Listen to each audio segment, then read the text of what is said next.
Senator Sheehy, thank you. Senator Murray. Thank you very much, Mr. Chairman. And let me echo something Senator Blumenthal talked about and really point out something that I think has not gotten enough attention, and that is that 1.2 million of our veterans rely on SNAP. That is about a third of them are over the age of 65 and 40% are disabled. We know right now that President Trump is blocking them from getting the SNAP benefits they need so they don't go hungry. The money to fund SNAP exists. Trump has chosen not to use that funding, and his administration said they were going to do partial benefits, they'd be late, and then he posted yesterday on Truth Social he's going to block it altogether. So now we are, of course, hearing reports of veterans flocking to food banks. They're not sure where their next meal is going to come from. Mr. Chairman, my family was one of those families. My dad was a veteran. He got multiple sclerosis, and we had to rely on food stamps for a while. So this is not something we should tolerate. The money exists. It is supposed to go out, and I hope every member of this committee lets the administration know that they need that money to get out. Mr. Lyon, let me just ask you about that. What are you hearing from your members who do rely on SNAP, and tell me why it's so important to student veterans in particular?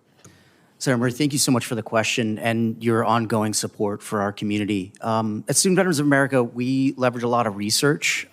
Basic needs has been something that we've been looking into for the better part of the last 5 years.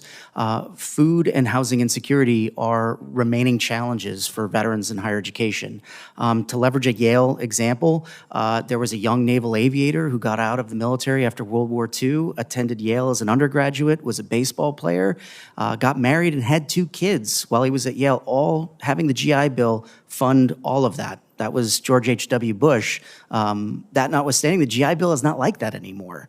The GI Bill is designed for a single person that heads back to school.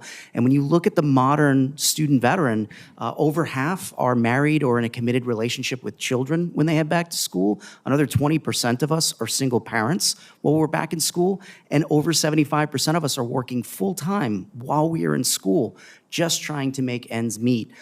It is very difficult to transition without a military pension, without health care for life, and that is what the average veteran is doing when they head back to school. So it's no surprise to see benefits like SNAP and other things being relied on while you're back in school and trying to make ends meet. When those benefits go away, veterans are impacted, and more than that, their family members that rely on these benefits are impacted as well. Yeah. Well, thank you for sharing that. And again, I urge all of our committee members to let the administration know that money's there. They're legally required to obligate it, get it out. We have people who need that. Let me ask about Colonel Hermes about women veterans. They are the fastest growing demographic of veterans, and I personally have heard from many women veterans that when they return home to civilian life, people don't respect their service or assume that they are a military spouse, not the actual veteran. And it is disturbing that we now have a Secretary of Defense who takes every opportunity to insult women who've been in the military, and that really, I believe, adds to the barriers that women face now when they return to civilian life. So talk to us a little bit about some of the barriers that women veterans in particular face when they come home and seek civilian employment. Yes, Senator, thank you. That is a very important question for our society to wrestle with, and as I'm here for Yale today, I'm going to frame it in terms of higher education.